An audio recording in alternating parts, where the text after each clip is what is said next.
Dear Fabian, check this out. Coolest song in 2013.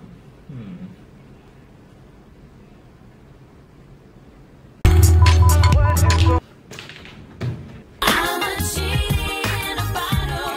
You gotta rub me the right way. I'm a genie in a tablet. I know your problems. You need myDAQ. What?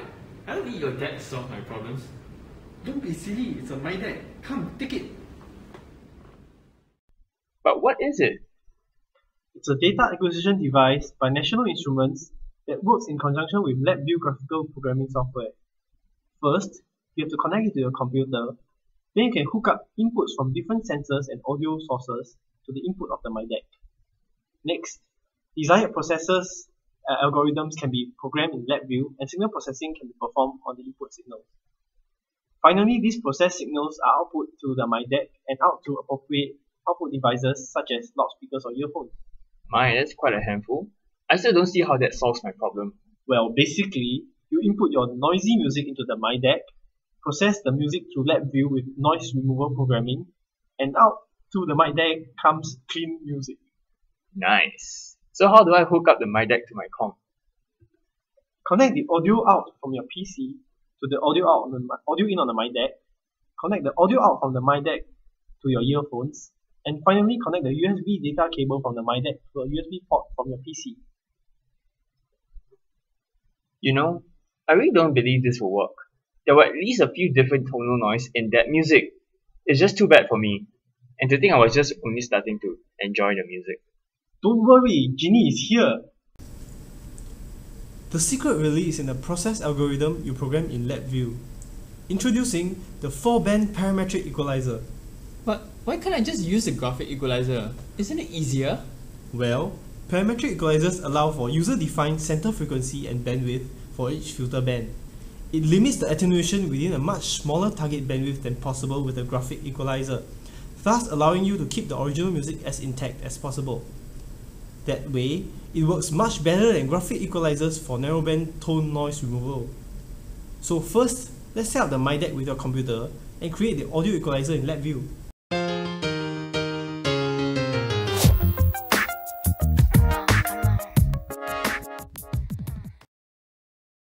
Good, so now that we have a parametric equalizer, let's run through the program and have a listen to that noisy music once more.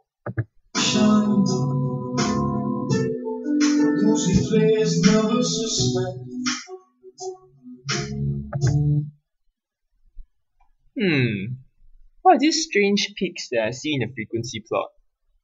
You have a good eye, my friend. You have just found your noisy neighbors. Take a good look at their center frequency. We will need that information later. Okay. There's one over here at 100 Hz. There's another at 250 Hz. Another at 500 Hz. And the last one I see is at 1000 Hz. The bandwidth seems to be around 30 Hz or so. Great. It's good you realize the total noise bandwidth is only about 30 Hz. That's why we are using a parametric equalizer. If we had used a 31 band graphic equalizer instead, for the band centered around 1000 Hz for example, the bandwidth is 1/3 octave or 222 Hz. In other words, by attenuating the 1000 Hz band, we will be attenuating over 200 Hz worth of good music together with the unwanted tonal noise. Oh man. Thanks Genie for the tip. Alright, let's set everything and hear the result.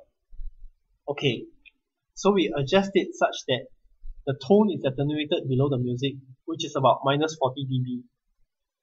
Actually, for the 1 kHz noise, it shifts in frequency sometimes to about 1020 Hz.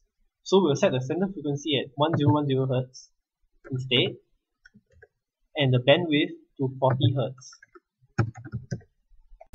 Okay, so let's hear it.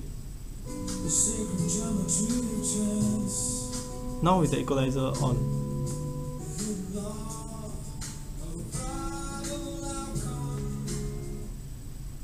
Oh wow, the result is way better than I had imagined. Alright then, enjoy. Bye! There are multiple types of broadband noise, the most common being white and pink noise. As you can see here, white noise has constant power throughout the entire audible spectrum. White noise has a hissing sound. Pink noise, on the other hand, has a minus 3 dB per octave slope downwards towards the higher frequencies.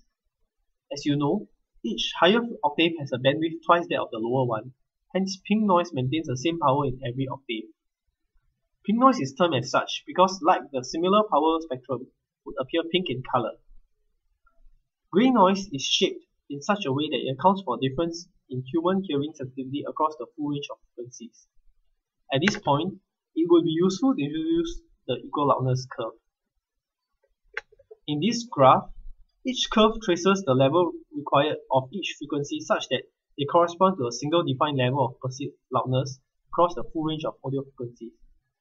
The inverse A law is sometimes used as a simple approximation of the shape of the equal loudness curve. Because broadband noise covers the full bandwidth of the music, and there is no sharp transition between the adjacent frequency bands, a graphic equalizer is ideal in this case. The more bands we have, the finer control we have over the equalization of the sound. So we'll do a 31 band equalizer with 1/3 octave bandwidth for each band. Any more and it would be too cumbersome to adjust. So for white noise, we keep the bands at plus 10 dB from 20 Hz all the way until 1 kHz, 1.25 kHz. At 1.6 kHz, we drop 15 dB to minus 5 dB, and another 15 at 2 kHz to minus 20 dB. Then we drop minus 2 dB until we hit minus 30 dB, and we keep it at minus 30 dB. The transition around this region allows us to keep some of the details of the music available within this band, while bringing the noise down to a level that is not annoying. Okay, so let's hear it.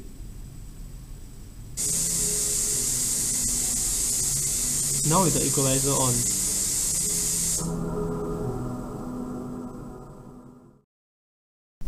For the pink noise, since the lower frequencies have more noise, we have to attenuate the low frequencies as well. So from 20 kHz, we start at minus 20 dB, and then we compensate for the slope by adding 1 dB per band until we hit about 160 Hz. And at about 200 Hz, we start to get more sensitive to the noise, so we drop the equalizer again. And when we hit about 500 Hz, we hit the vocal range, and we want to preserve as much vocal details as possible. So we create a hump until about 2 kHz, at which we start to get annoyed by the noise, so we slowly decrease the equalizer until we hit minus 30 dB again. Okay, so let's hear it.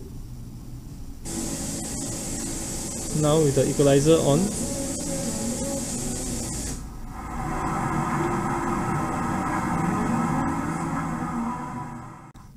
Okay, so for the grey noise, it's much simpler. We just need to remove the annoying high frequency sounds by attenuating 1 additional dB per band from 2 to 4 kHz, followed by additional 3 dB per band. Okay, so let's hear it. Now with the equalizer on.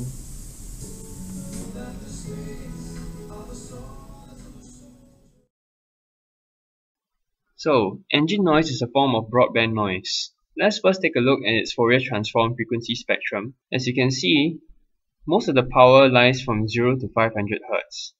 This is the range of frequencies that we'll be focusing our attention. Let's have a listen at how motorcycle noise sounds like. 60 miles an hour. It is quite obvious that most of the frequencies lie in the low frequency range. Let's take a look at the graphic equalizer once more. As previously mentioned, the Fourier transform of the engine noise has shown that the power lies from 0 to 500 Hz mainly. That is the method that we are going to implement the attenuation in our graphic equalizer. As you can see over here, from 0 all the way until 250 Hz, we have kept the attenuation at minus 25 dB. This is to remove as much engine noise as possible, since most of the power lies in this region. And then we will try to fade off the effect. So from 315, you can see that it has increased slightly to minus 10 dB instead, and at 400, it's minus 3 dB.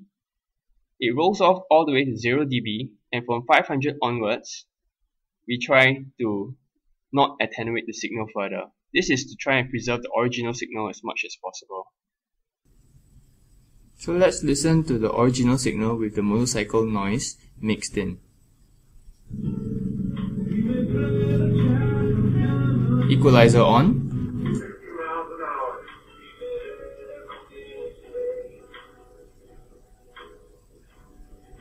you will notice that the engine noise is mostly gone after the equalization.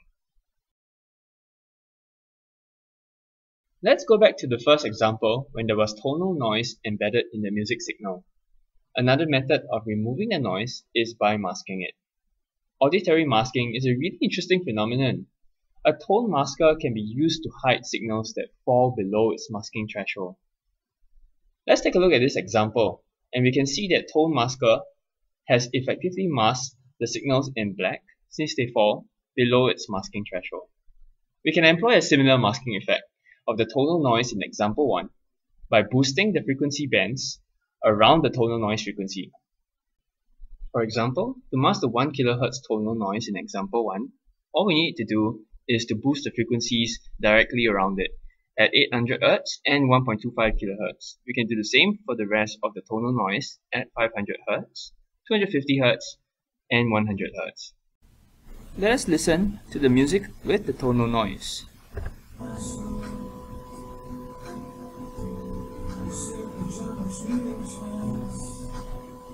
With equalization on,